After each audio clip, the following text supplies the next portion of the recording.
We have therefore made the assessment that COVID-19 can be characterized as a pandemic.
Good day, everyone. Thank you for joining us today. My name is Zainab Usman, and I'm the Director of the Africa Program at the Carnegie Endowment for International Peace in Washington, D.C. You're here with us today for a panel discussion on after the pandemic, back to normal or a new abnormal. As we all know, the COVID-19 pandemic has been very disruptive. It has upended nearly all aspects of life, from economics to politics to societies, with millions of deaths across the globe amid lockdowns and an economic slowdown, and of course, a global inflation that we're all suffering from. The ongoing impact of the pandemic threatens to further disrupt our economies as we head into 2022. It also threatens to induce protests around the world, in addition to those we've already seen, and also potentially civil strife. But also, very importantly, there's a risk that we're going to see an exacerbation of the divide between the rich and the poor. So, what are the pandemic's long-term economic, political, and social consequences? What also are the policy options for growth and stability? These are very, very crucial questions as 2021 comes to a close. And today, I have with me a distinguished panel of experts to help think through these very, very crucial questions. These experts are also, or most of them are actually my colleagues.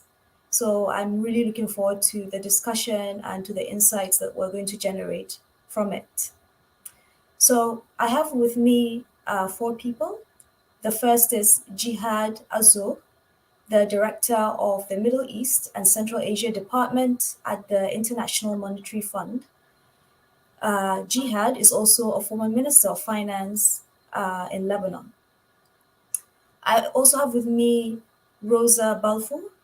She is the Director of Carnegie Europe. She's based in Brussels. Then I also have Evan Feigenbaum, the Vice President for Studies at the Carnegie Endowment for International Peace. And finally, I have Jose Naim, a distinguished fellow at the Carnegie Endowment for International Peace. Of course, as you know, he's also a best-selling author and an internationally syndicated columnist. So before we go any further, let me walk you through how we're going to structure this discussion. We have about 1 hour, 10 minutes. And what we're going to do is we're going to devote about 50 minutes to a discussion among the panelists. And then we'll open up for questions and answers for another 15 to 20 minutes. And when the time comes for questions and answers, please feel free to drop your questions in the YouTube chat box, and we'll make sure that we address them. Actually, in fact, you can pose your questions as the discussion proceeds, and we'll make sure that we go through the questions. So now let me begin with Jihad. Could you could you tell us, in the next maybe 7 to 10 minutes, what is the disruptive impact of the pandemic on the region you cover, which is the Middle East and Central Asia at the IMF? What has been the disruptive impact of the pandemic so far on the economies, the societies, and if possible, the politics of that part of the world? Zainab, thank you very much. Thank you for having me, and congratulations for this important event that comes at a very opportune time. Why it's an opportune time? Because I think we are in transition, as the title of the session has indicated. It's a transition between an old world and a new world that is still in the making. What has happened over the last 2 years that has shaped up the key challenges that the region is facing? One is the region, like the world, has faced one of a kind type of crisis. It's a crisis like no other. A crisis that was not seen in the last century. And therefore, the question is how, almost 2 years after the outbreak of the crisis, the region is faring. Of course, after a year where we saw a massive economic disruption that has led to contraction in the economy, has led also to a certain number of other consequences with high volatility in oil price, we start seeing recovery. The region is recovering, both Middle East, North Africa, as well as also Caucasus and Central Asia. The recovery is helping those countries to have a positive growth of 4% this year, and we expect it to be also of the same magnitude next year. However, this recovery is still uncertain and uneven. Uneven because the crisis has affected groups in a different way and countries also in a different way, and created divides. And the fault lines are between countries who have accelerated vaccination, who were able to recover faster, and those who are lagging behind.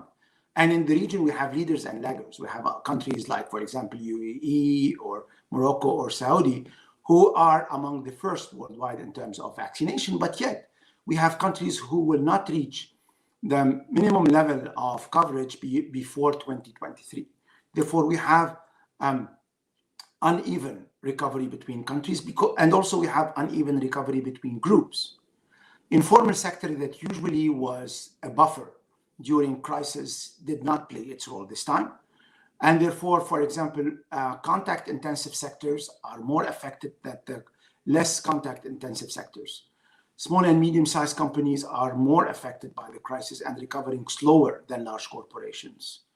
Technology-enabled sectors are recovering faster than the traditional sector, which is something new that we need to study. It's uneven because also women and youth were more affected than other categories in the society. But also this recovery is uncertain because there are certain new issues that have emerged. And I will, for the sake of time, raise only three important ones. One is inflation. Inflation is the new, I would say, challenge in 2021, especially that this inflation is driven by food and basic commodity prices. And this is, as we know, has regressive impact, especially on the low-income group. The second is the global uncertainty, because we're seeing new variants, and those new variants are also creating some disruptions to this recovery. And three is the normalization that we gradually seeing in terms of monetary policy that could lead to increase in interest rates, especially in the region that the level of debt has increased. Therefore, we are in uneven, uncertain recovery, but yet to answer the question of our panel, are we going back? No, I don't think that we are going back. Are we in a normal situation? No, I think we are in a post-normal situation, trying to figure out a new normal. This new normal is going to be a transformative change that the region is going through, that will be led by the silver linings we saw, technology, climate, and certain number of accelerations, because this crisis is about acceleration and disruption, acceleration of trends, and disruption of certain number of business models that we had in the past.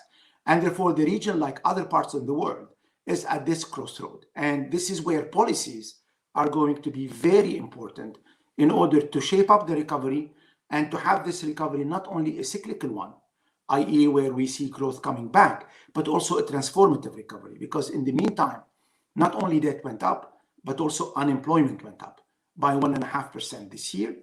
And also the vulnerabilities for certain categories like small companies with the risk of acceleration in liquidity crunches is there. Therefore, it's a moment where I think collectively we need to think, provide policy support to countries, but also make sure that we use this moment in order to help accelerate some of the trends that existed in the past, but I think now the opportunity came to make them a reality. Excellent. I think that is so, that gives us a very good overview of what's going on in your region. But I was also struck by one of the first things you mentioned about the uneven nature of some of the recovery we're seeing among various countries in the region, countries that started vaccinations early, like Morocco, like the United Arab Emirates, but also between SMEs, small and medium enterprises, which are still struggling, and the large firms, which they already have like diversified operations and they can weather shocks more easily. And then between tech-enabled firms and traditional firms. And then certainly the point you mentioned about inflation then having an even more regressive impact on women, on young people, on the poor. I think that is really, really very important. So I was wondering, just before we move on to our next speaker, if you could elaborate slightly on what you mean by acceleration and disruption. You mentioned that certain trends are being accelerated and others are being disrupted. What are those? Well, technology that has been with us for some time has seen a huge acceleration over the last year and a half. Let me give you here two examples. Mobile money has been very instrumental in helping several millions of people maintaining the level of remittances, which are lifelines to different societies in the region. It has allowed people to keep transferring funds, but also at a lower cost. Technology also was instrumental in certain cases to provide additional assistance to those who are in informality. We saw, for example, the cases in Morocco, whereby 5 million families were provided financial assistance through a simple mobile technology. We saw this in Jordan. We saw this also in Pakistan with the Ahsa program. We saw it also in Egypt with the Takaful and Karama, whereby technology has been used to accelerate the level of social protection. We saw it also in the GCC. I was a couple of weeks ago in the GCC, and you see here that technology has been very much used in order to increase resilience, to build or strengthen the level of trust between citizen and the state by providing them information, providing them certain number of online support. And therefore, I see technology as one of the moment of acceleration that the region has discovered. I see this also in countries who are part of the global value chain, where also technology has been put to use in order to keep their presence in those global value chains. I see also climate. Of course, the region has been suffering huge brunt of climate issues over the last 3 decades, and we will be issuing a paper next month that shows how the region has been impacted. But also, over the last 6 to 12 months, we saw acceleration of thinking about how to recover in a transformative way and how to build the new resilient societies. I see this also in terms of planning and policies. I think we are in a moment where policies are going to be very important. There is a recognition that social is very important, and we need to rebuild a new social framework, new social compact, or a new social order. I think it's very important, whatever the way you call it. We need to think about the social stability in our societies. We need, in certain countries, the oil-producing countries, to think about diversity and diversification. And also, I'm pleased to see that certain number of taboo were broken. For example, reforming the labor market to allow expats to be more mobile, rethinking the way we do regional integration. And I hope we will have the opportunity to discuss the way forward. Therefore, those are the disruptions and accelerations. Among the disruptions, the old model of the state organization need to be shaped up. We saw that SOEs and the current model are not efficient because they're not creating jobs, and they are a burden on fiscal, and they need to be transformed in order to be more conducive to growth, to job creation, and to transformation. We see disruptions also in the way the old model whereby informality used to be a kind of a social protection mechanism. It's not the case anymore. Therefore, and we see also that on the geopolitical side, maybe this is the dimension that I did not highlight, certain number of disruptions and accelerations. We need to understand those, and we need to see how those are going to affect especially the fragile and countries in conflict. And here there is a huge challenge from what's happening in Afghanistan, what's happening in Central Asia and Caucasus between Armenia and Azerbaijan, what's happening in the Levant, what's happening in Libya, what's happening also in Sudan. And therefore, there are certain number of recent developments that require from us to think what would be their impact on policymaking, on social stability, and on economic recovery. Great. So now I'm going to move to Rosa. Is she on the screen? Excellent. So Rosa, why don't you give us an insight into what's going on in Europe? How is the pandemic disrupting economics, societies, and politics? I think you're on mute. Yes. Thank you very much, Zainab. Am I unmuted now? Yeah. Yes, we can hear you. So just to start as a little sort of header about the after the pandemic in the title, we're actually not after yet, because of course Europe is one of the continents that is now affected by the Omicron variant that comes from Southern Africa originally. And of course, back in 2020, it was the epicenter of the coronavirus outbreak after China. So it seems to be there's a sense of deja vu, even though the measures that are being taken now to address the Omicron variant are not the same as the lockdowns of 2020 and early 2021. But we're not after yet. And that also leads me to think a little bit about what Jihad was saying about the combination of acceleration on the one hand of pre-existing trends, but also disruption at the same time, and the unevenness of their impact. And I think the jury's still out as to what extent this current pandemic will actually become a critical juncture, and to what extent, conversely, then we might see more continuities once we are in the after stage, but we're not actually there yet. Let me say a few things, and I'll really try to identify what the key takeaways are for Europe in the sort of at the height of the pandemic, so that afterwards we can pick up on them again and see where they might lead us to. I mean, the first thing, and I think the world was watching when Europe seemed to be descending into total chaos and tragedy in northern Italy in early 2020. And the first few weeks were a real demonstration of hysterical responses on part of national governments closing down borders, forbidding the export of medical equipment. But actually, it only took a few weeks for the European governments and the European institutions to get their act together. And I would argue that, with hindsight, it wasn't. It felt a long time at the time, but the fact that by July, EU member states and institutions had actually agreed on a massive financial package to support Europe to fight the pandemic was actually quite significant. It's significant if you compare it with the fact that during the previous decade, when Europe was in permanent crisis management mode since the 2008 financial crisis, none of those steps that they agreed to in the space of a few months were taken. So it was after a whole decade of missed reform, and all of a sudden things changed. And what was significant and what will shape the future was the fact that the agreement reached was to inject resources into the European economy with one goal: to transform the European economy in a green and digital direction. So in the end, European governments and institutions managed to capitalize on the crisis to steer the continent in a new direction.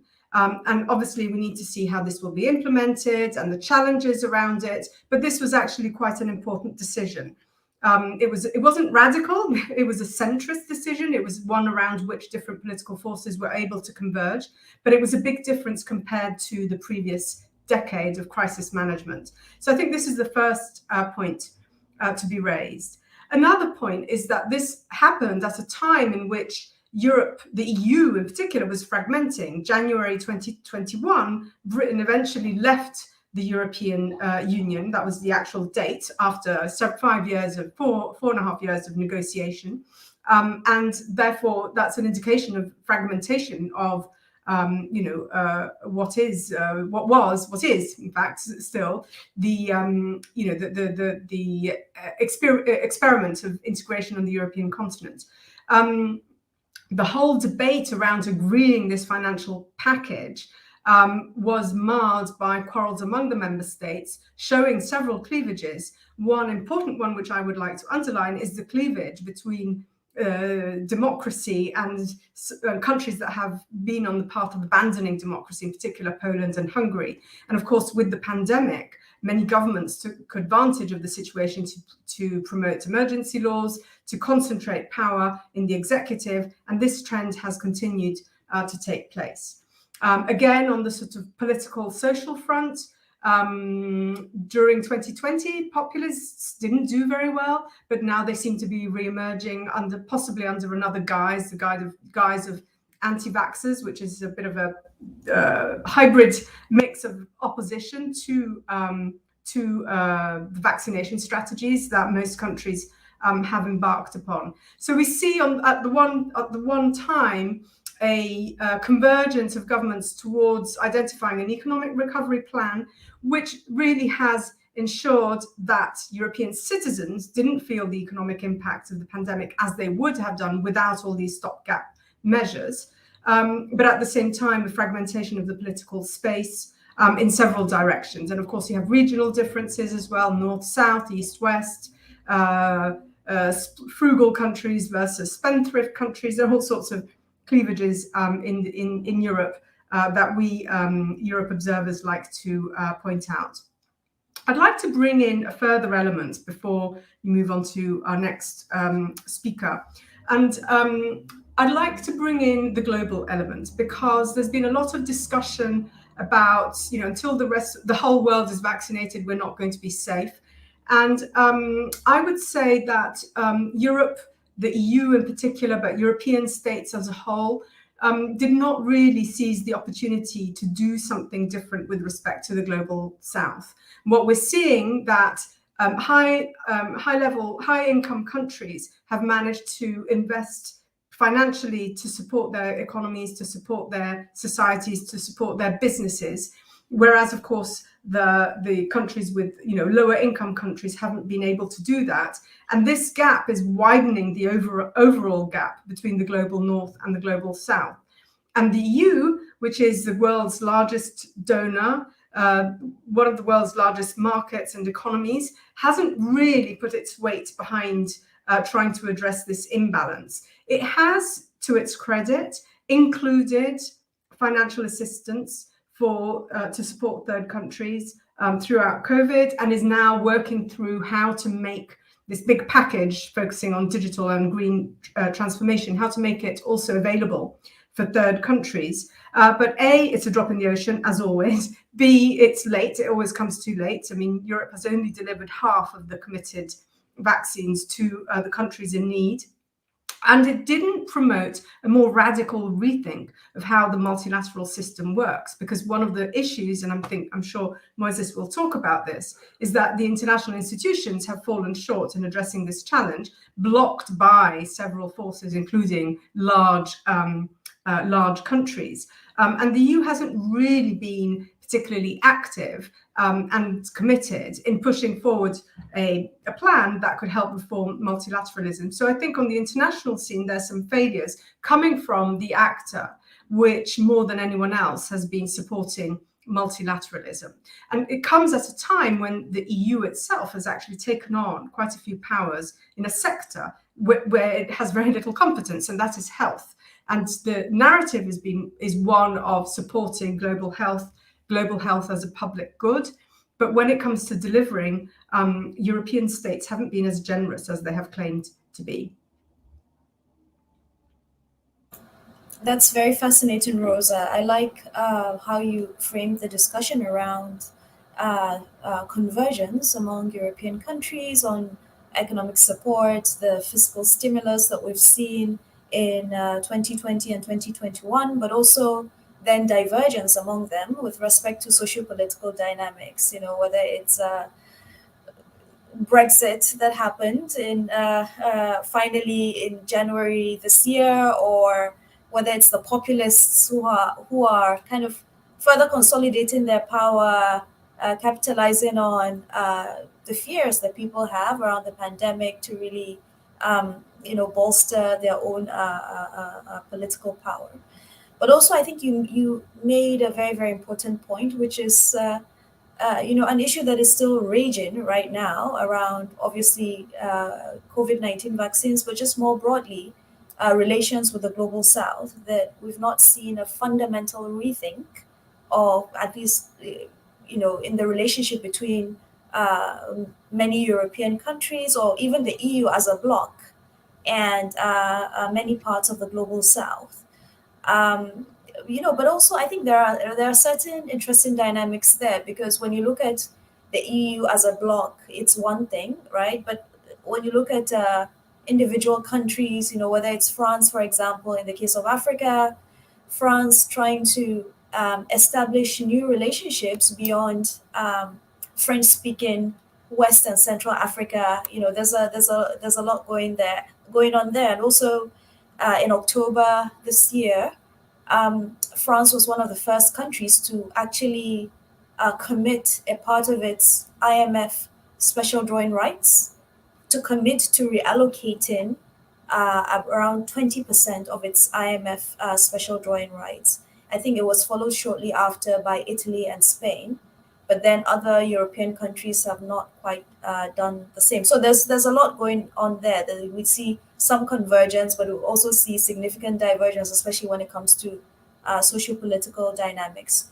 So at this point now, I would like to bring in Evan for us to get a sense of what is going on in China. China, which is an important actor, and which I think right now when you open any newspaper, any website, or any news TV news channel, China is usually very prominent. So Evan, can you give us some insights of what has been going on with China? Sure. Well, thanks, Zainab. First, it's good to be with you and with colleagues from around the Carnegie Global platform. I love working at Carnegie, and it's this global dimension and also the colleagues that are such a huge part of it. So thanks for having me. It's interesting. Before the session went live, we were sitting around in the virtual green room, and we were talking about whether you could segment the story into past and present, essentially, what countries have had to deal with over the last couple of years and how you look ahead to the future. But I think for most Asian countries, including but not limited to China, the reality is that the past is still present because they're, number one, still fighting the pandemic, almost playing whack-a-mole with it as outbreaks continue to roll around the region. But also, for a lot of economies, it's exacerbated structural imbalances and challenges that they had before, they're still dealing with. So past is present because for most countries in the region, the story isn't yet over and they can't just look to the future. Now, the good news when I look around the region is that Asia had some of the highest performers in the world in terms of management and mitigation of the public health effects of the crisis, and to some extent the economic effects of the crisis. But for many of them, in the first instance, it came at a very high price. You think about a country like Australia, for example, as a country that essentially has locked itself down and isolated itself from the world in a literal sense of restricting travel for the last couple of years. Same thing for China, which has pursued a very aggressive almost zero COVID policy, where they've had aggressive mitigation measures and have continued to roll those measures out even to this day as outbreaks have come around the country. So first, dealing with the effects, even though Asian countries have dealt with it fairly effectively, came at a very high price to economies and to societies and to some extent to their politics and to political cohesion. But then second, as I said, they're still playing whack-a-mole with it. So a country like Vietnam, for example, was a very high performer earlier in the pandemic, but has had high case counts at various points in recent months and has had to deal with that. Now, the biggest question marks, I think, as I think about where the region is at today, revolve, as you implied in your question, around the future of China, but also, frankly, around security competition in the region and the way in which it has the potential to both disrupt a multi-decade process of economic integration, but also exacerbate tensions in ways that will not be conducive to coming out of the crisis. Now, on China, the economy contracted 6.8% in the first quarter of 2020, so it was this immediate drop effect from the pandemic. And China has struggled its way back to growth, but it continues to face a lot of longer-term challenges and some immediate-term imbalances in the economy, particularly around the financial sector, around property, and still, as I implied, fighting some of the public health effects of the crisis with this zero-tolerance policy and very aggressive public health measures that have both social and economic effects. China also, we should point out, is heading into a political year. They're going to hold the Winter Olympics in February, but in the fall, they'll hold their 20th Congress of the Chinese Communist Party. That is almost certain to solidify Xi Jinping's role as leader of China for an unprecedented third term as General Secretary of the Communist Party and then President of China. The party role is not completely unprecedented. It was more normative, but the state role is more legal. I think for China, though, the real issue is that the crisis has exacerbated, as I was saying, some of the longer term challenges the country is facing. And I'd really highlight two for you. One are the imbalances in the economy and in the growth model. And so there really is a fundamental question of where the long-term growth drivers are going to come from. If you rewind to 2007, the then premier of China, Wen Jiabao, famously gave a press conference in which he referred to China's economy as unbalanced, unstable, uncoordinated, and unsustainable. And if you fast forward to the present and you think about it and you ask the question, is the Chinese economy today, in terms of the long-term structural nature of the growth model and the growth drivers, more balanced, more stable, more coordinated, and more sustainable? In many ways, the answer is no. And in fact, the answer the Chinese leaders have come up with is no. Economic reform in China is not really an intellectual problem. It's a political problem. Most of the big issues have been debated for over a decade. And China's various strategic plans have, in a diagnostic sense, diagnosed correctly many of the imbalances in the economy. But prescriptively, there are a lot of trade-offs that are involved, and many of these are hard political choices.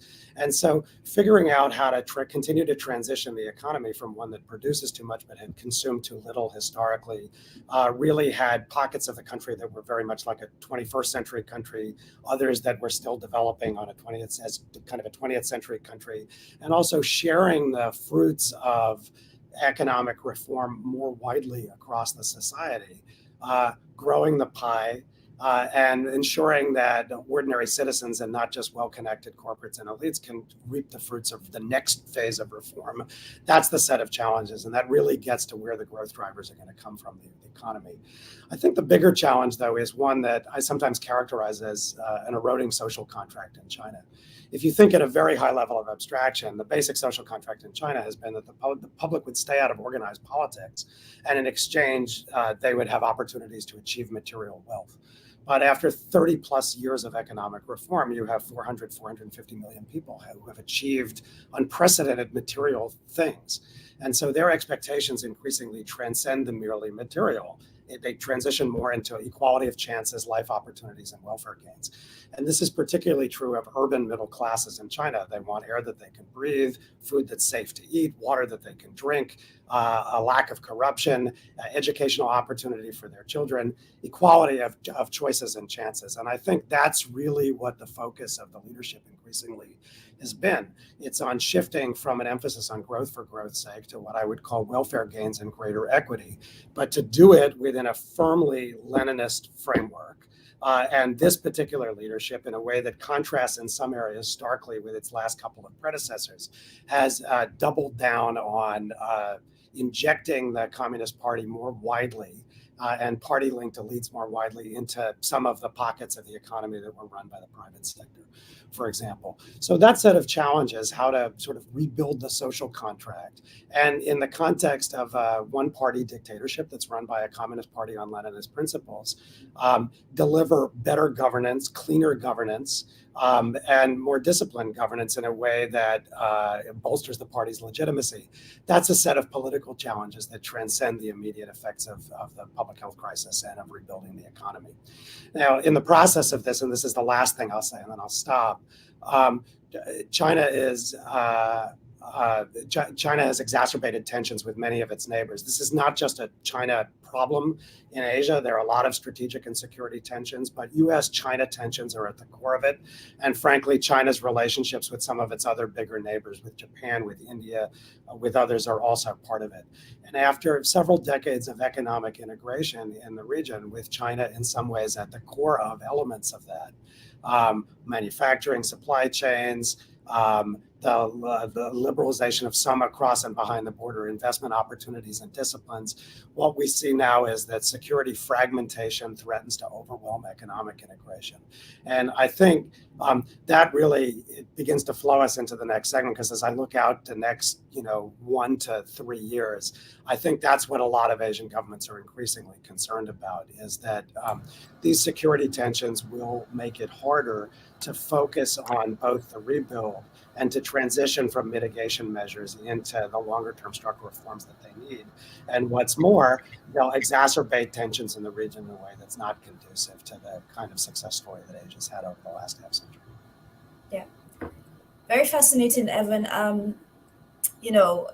Just hearing from you, what you think are the long-term challenges in China, particularly for the country to find sustainable sources of growth and to really rebalance the economy. I can remember right from immediately after the global financial crisis, a lot of Chinese policymakers and elites were talking about the need to rebalance the economy, to move away from this export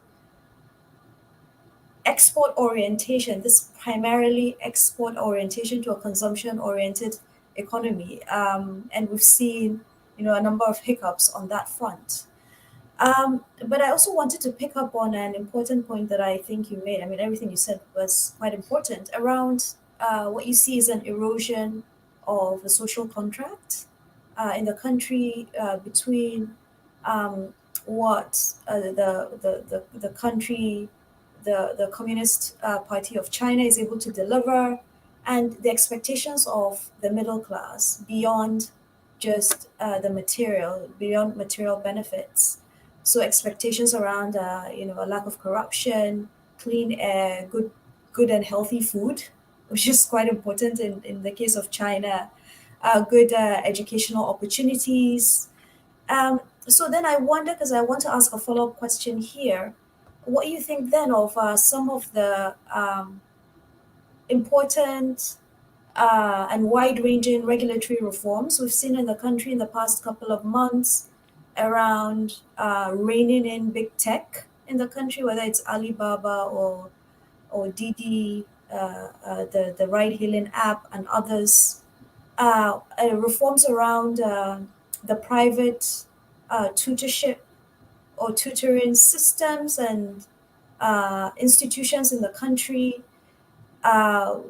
Would you say that those are attempts to try to address some of the concerns that the middle class in China have, or are they all part of this Communist Party of China overreach? Well, I think the answer is both. And I mean, I think you need to drill down a little bit on that a little more. I think some of the aggressive moves in the educational sector actually are quite popular with some urban middle class Chinese. The efforts to inject the party more directly into the private sector, including but not limited to the technology sector, I think is part of a structural change that I associate very much with this leadership.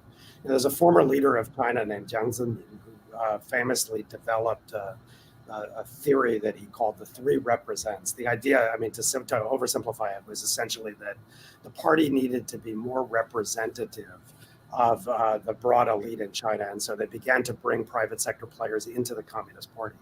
Xi Jinping, in a way, has stood that upside down. Instead of making the party, quote unquote, more representative by bringing these outsiders into the party, to him, the party is the elite. And so he's really reversed that and is injecting the party much more directly into a wider array of social and economic organizations. You can see that in the private sector, for example. If you think about corporate governance, even in a state-owned economy, you can imagine separating ownership and control by having external supervision of management run by, for example, a corporate board. But external supervision of management in Chinese state firms is done not really by a corporate board, but by Communist Party committees, the members of which are selected by the organization department of the Communist Party, as are the managers. So the umpire is also the player on the field, and the party has been injected into all of this. I think if you're general secretary of the Chinese Communist Party, the first 5 things you think about in the morning are all domestic. And they all get at this longer term set of issues. 1, how to keep the party in power. 2, how to create 10 to 11 billion new jobs a year, particularly for urban people. 3, how to grow the economy at a requisite percentage. 4, how to deal with a demographic time bomb where the country's getting old before it gets rich. And finally, how to deal with a growth model that is energy intensive, but energy inefficient and extremely environmentally unfriendly, because these are major sources of social protest in China, which in turn can be politically delegitimizing for the party and destabilizing. So the regulatory piece is of a piece with that, but it's also designed in some sectors like education, I think, to speak to a sense of dissatisfaction that urban people have in China. Great. So I'm going to bring in a 4th speaker, Moise, to walk us through what he thinks is going on with global politics, because we've just seen so much happen in the last year and a half. I think we're all now familiar with the saying by, I think it was Lenin, interesting that I'm quoting Lenin today, that there are decades when nothing happens, and then there are years or days or weeks when decades happen. So we've been living through this for the past year and a half. And it seems like a lot of our assumptions before the pandemic on global politics, our knowledge on global politics, so much has been upended. So can you walk us through what you see as the disruptions in global politics and perhaps even global governance? Thank you, Zainab. I'm delighted to be here with all of you. And it's good, it's great that you started with a quote from Lenin, because I have a quote from Jose Ortega y Gasset. He's a very famous political philosopher who, in the 30s, writing in Europe, Europe in upheaval and all kinds of turmoil, he wrote a book, and in one phrase that he put in the book is that we don't know what is happening to us. And that is precisely what is happening to us. So uncertainty is the name of the game. Uncertainty is part of a human condition. It has always existed. But I think there is a general perception that we have not seen something like this in terms of simultaneity, scope, consequences, and perplexity on the part of decision makers, politicians, business executives, or even intellectual leaders about how to process and interpret and act in reaction to what we're having.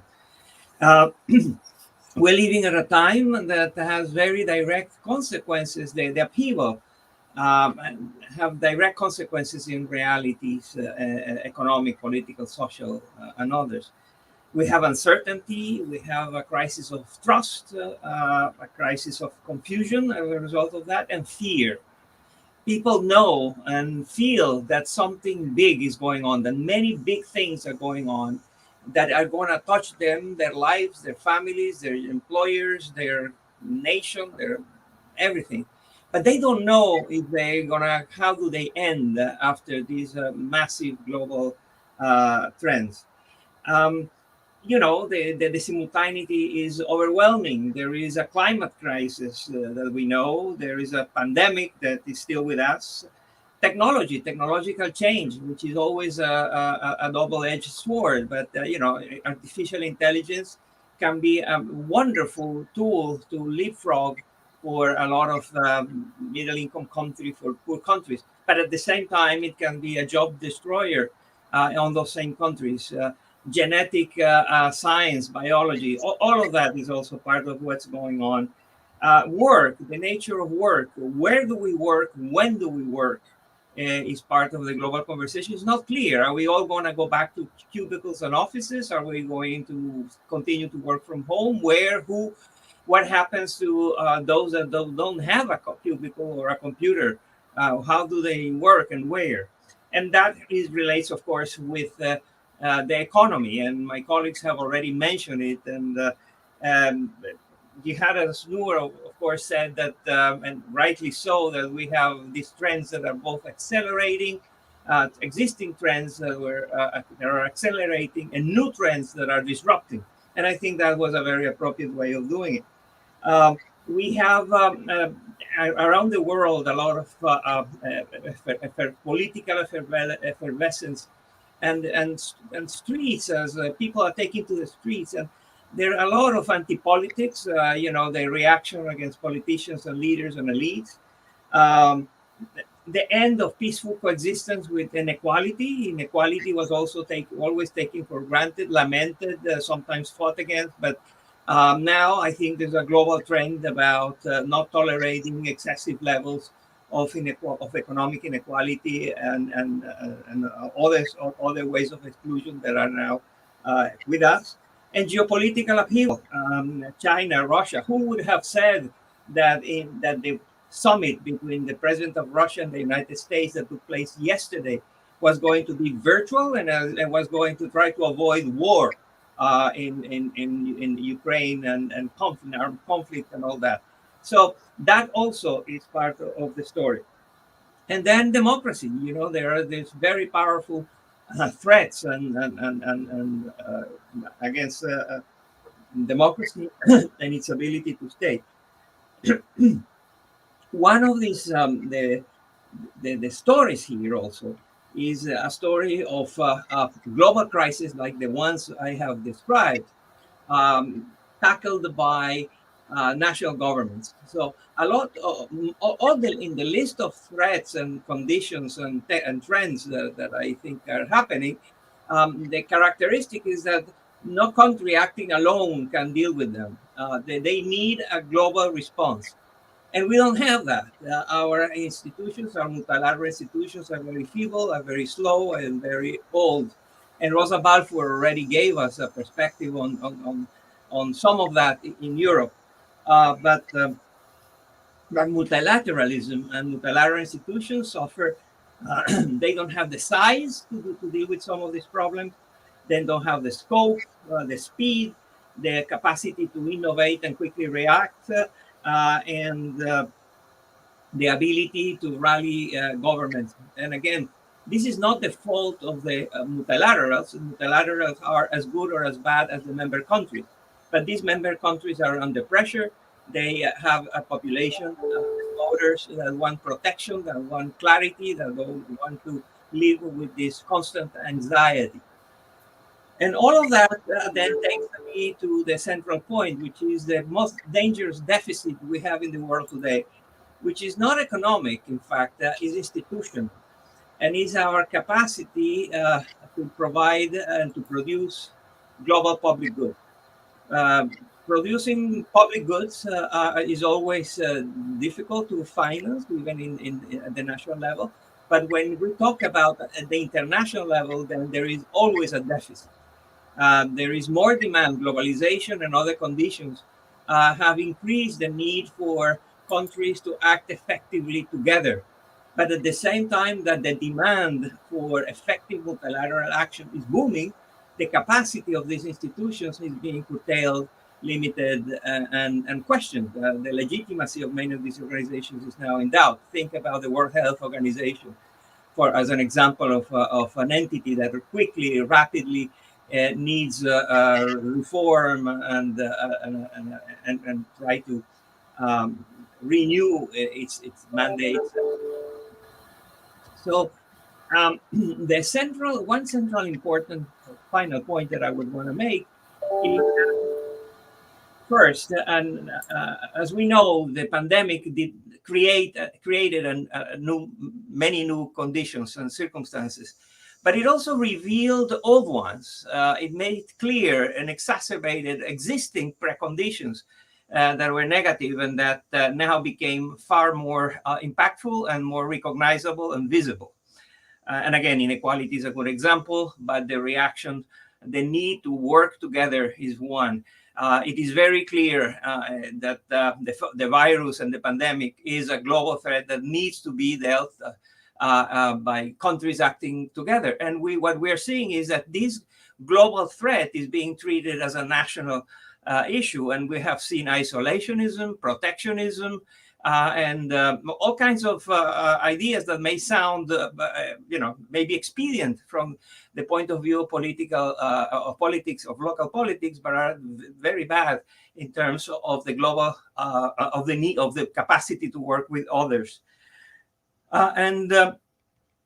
So one of the things is that many of the institutions, and this adds to the confusion and to the fear, is that many of the institutions, conditions, ideas that we thought were permanent have proven to be transient. And institutions that we thought were going to be transient are here to stay.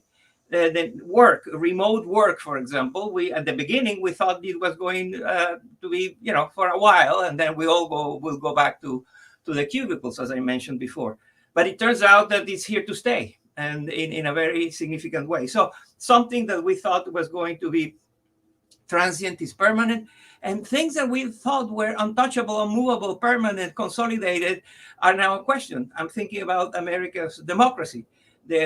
Every day there is a big article or a big debate about the challenges to the democracy in the United States, and that adds to both the anxiety, the confusion, and the difficulty of reacting effectively in front of all these crises. Let me stop here, and we'll have another opportunity, I think, to expand on these points. You have said a lot there, so much to unpack that would perhaps merit its own separate panel discussion. But I wanted to pick up on, I think, what I would say perhaps summarizes a lot of what you have mentioned, that really we have multilateral institutions, multilateral systems that are not rising up to the challenge of the issues that we face today, many of which are global in nature, so technology and AI, the ethics of AI, of course, global health security. That is very much global in nature. The nature of work, the future of work, digitalization, how that has disrupted things, but it's actually beyond just digitalization. We're seeing industries completely shift. We're seeing the requirements for skills from firms and from recruiters change completely. What does that mean for young people around the world? The disruption from the pandemic itself in terms of schooling and education. There are parts of the world in which children haven't been to school for more than a year. Are we going to see another lost generation?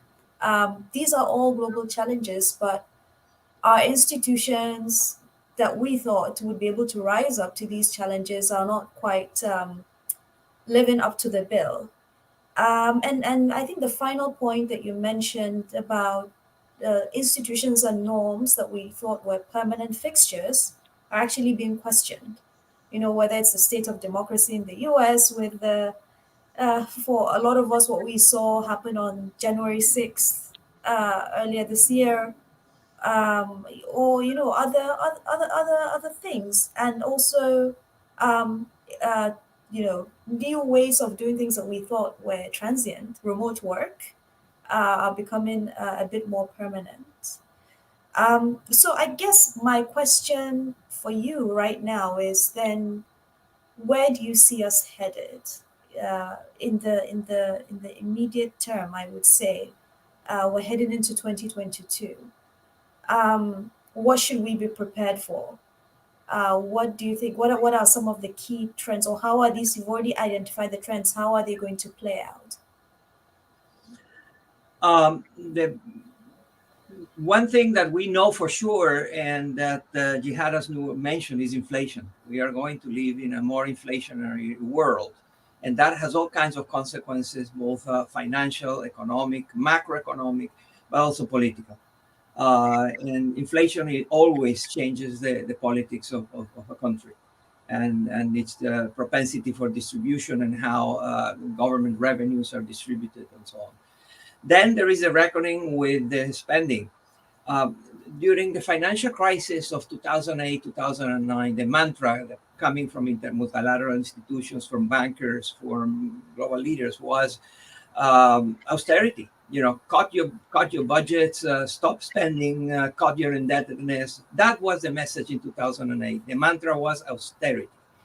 Now the mantra is spend all you can, and don't worry about the deficits.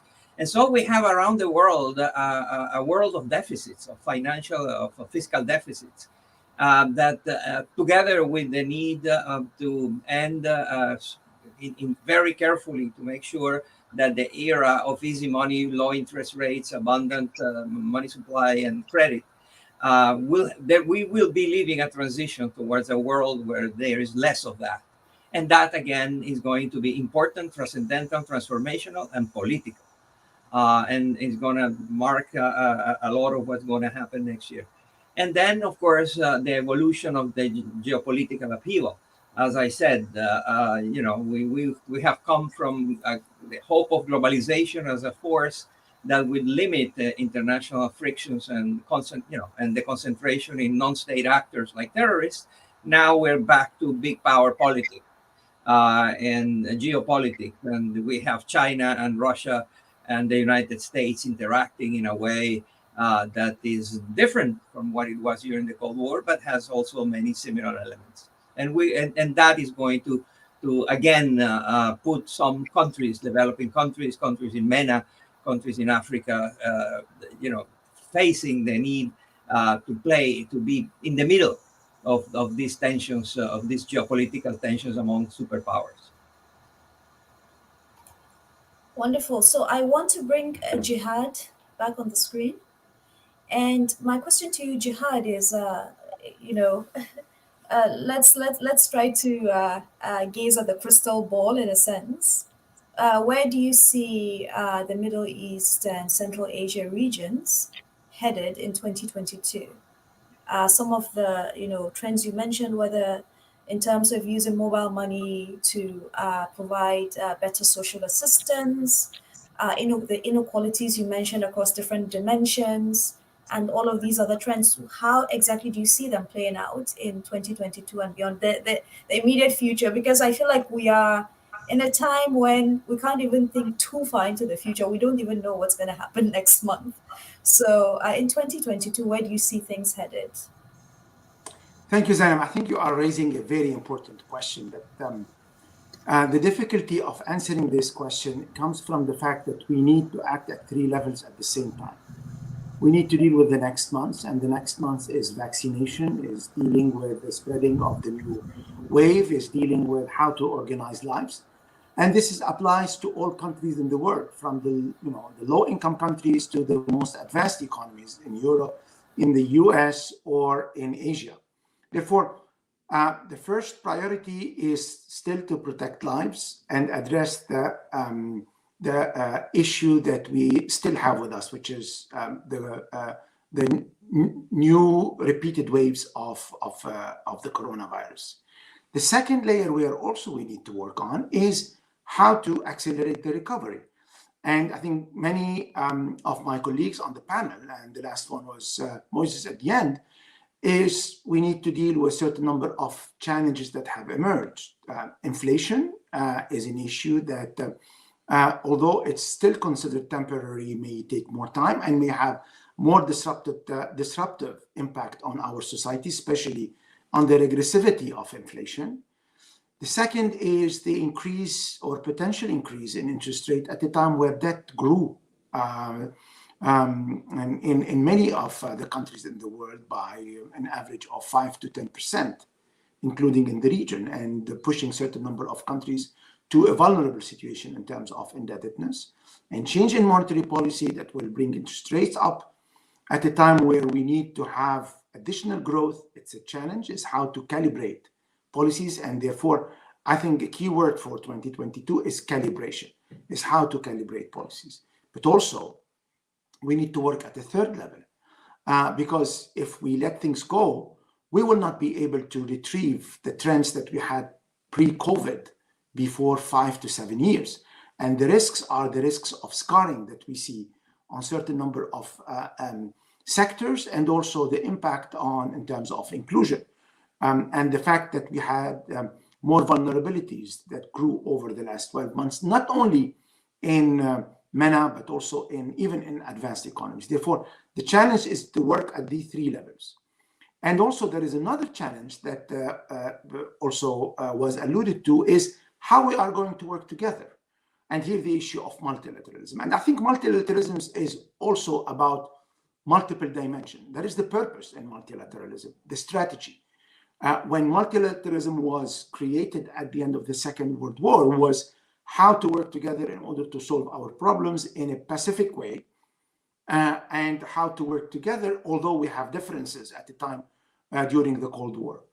The second dimension of multilateralism, which is the institutional part, and I think Moses alluded to this, and the institutional part also was tested.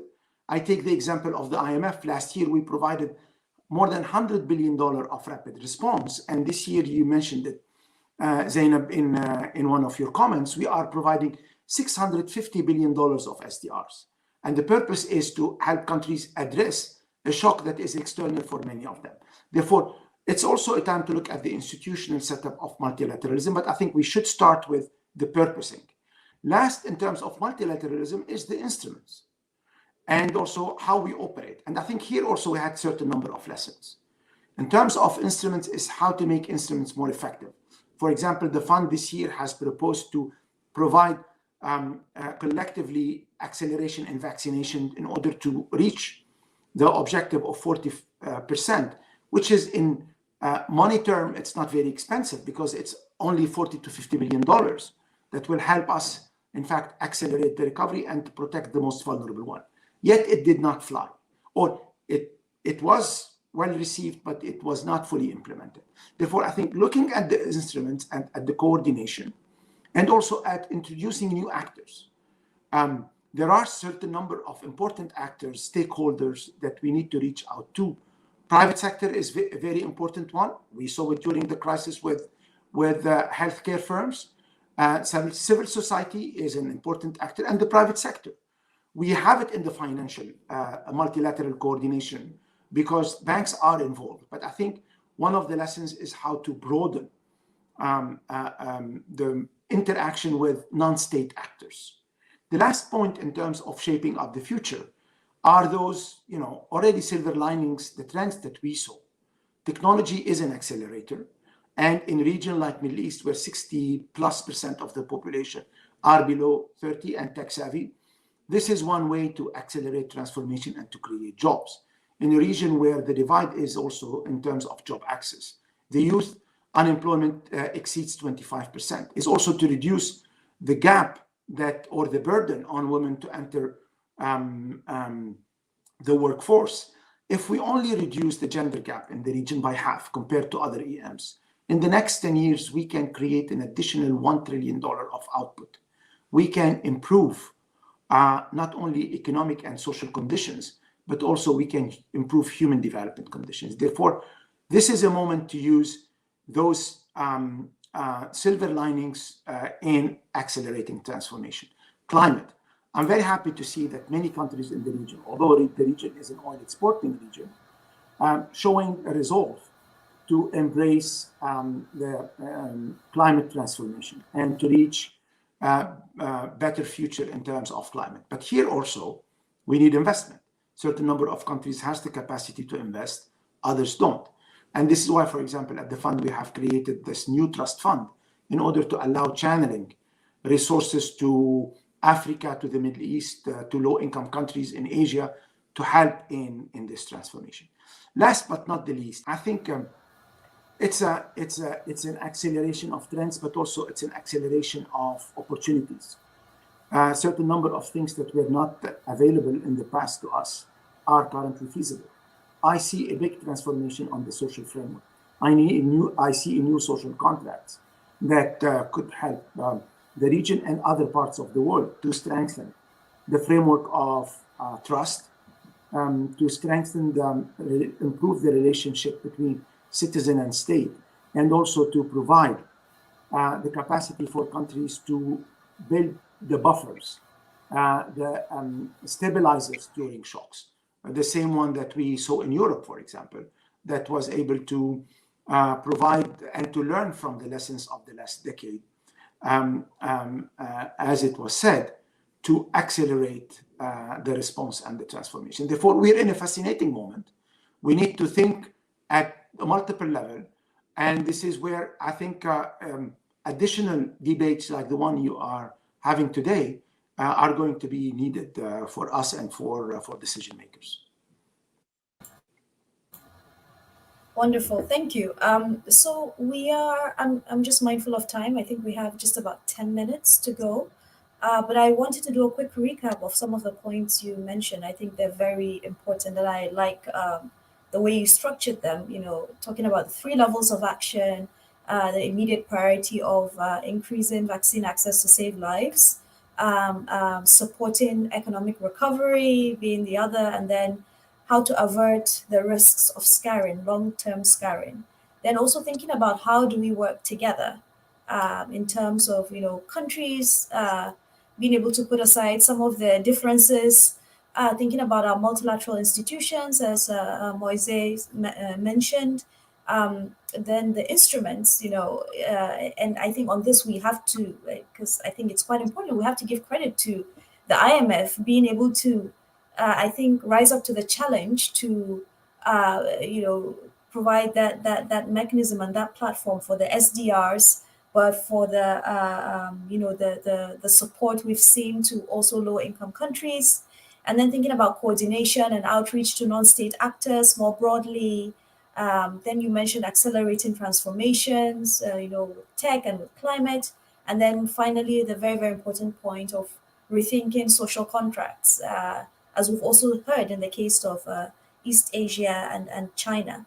So I do want to provide the opportunity to address the questions that we have received, and then I'll give you know, the final closing note to Evan and I think to Rosa, so we can hear from them what are some of the things they see for the immediate future.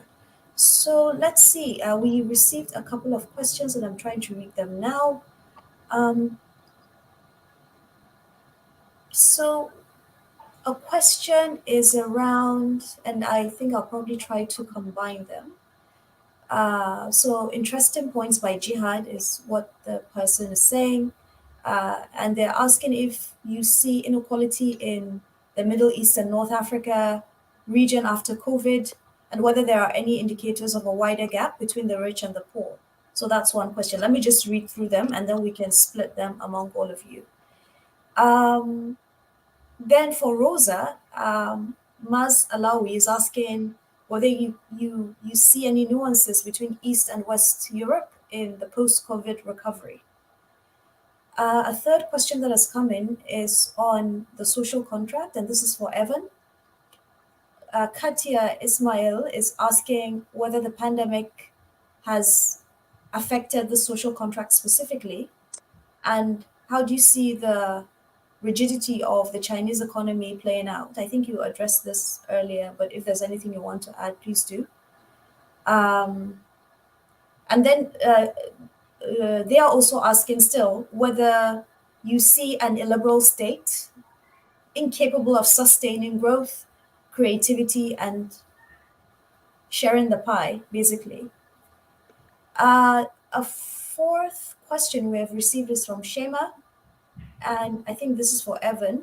How do you see, and maybe Moises, how do you see the Belt and Road Initiative considering the current economic and social conditions in the Middle East, but also in China?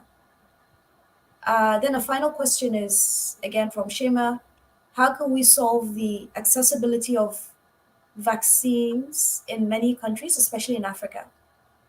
It's very important while new viruses are beginning to spread. Can the IMF play any role on this front? So maybe we can let me start with Rosa, then Evan, and then we go to Moses, and then Jihad will give the final remarks. Rosa, do you want to start first? Yes, thank you very much.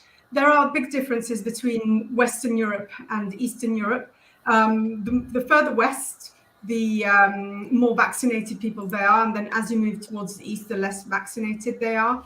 There's several reasons for this. One, for some countries, is a question of procurement, but the bigger reason is the trust in institutions, and this does show that in Central Europe there is much less trust in national institutions with respect to vaccines. Then we have pockets of people who actively don't want to be vaccinated.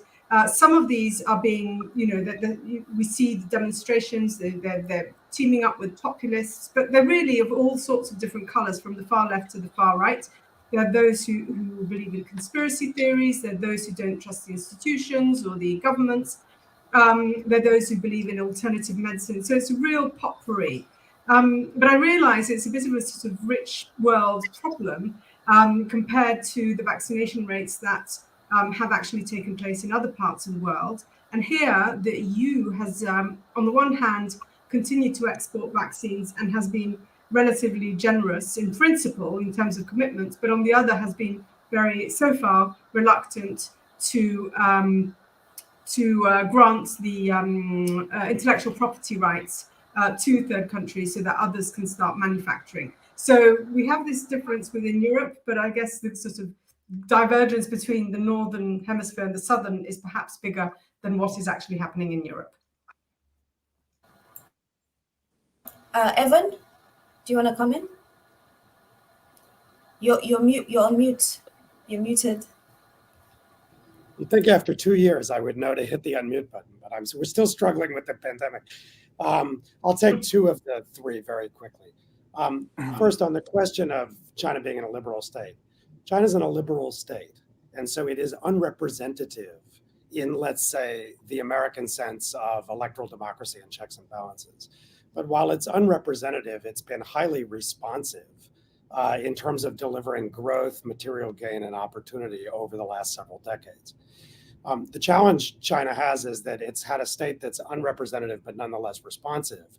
But in a series of crises over the last decade, the state in many ways has been shown to be brittle and has underperformed. COVID is the latest example of that. It's been a mixed bag. There have been some signal successes, but there have also been some gaps, difficulties, and failures. And the same thing in a series of other crises over the last decade, an earthquake, a public health crisis.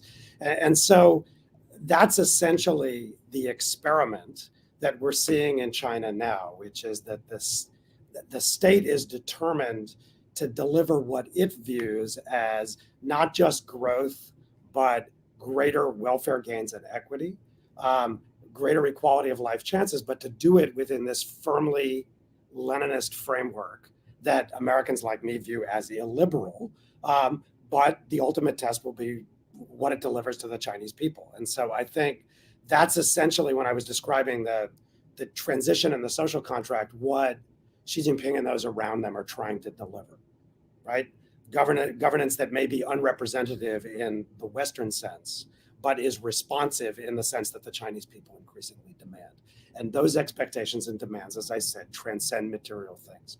Just very quickly on the Belt and Road. The Belt and Road is not a single initiative. It is accumulation of dozens and dozens of very diverse bilaterals that China does with various countries. And so it includes different components in each country. Sometimes it's infrastructure finance, sometimes it's something else.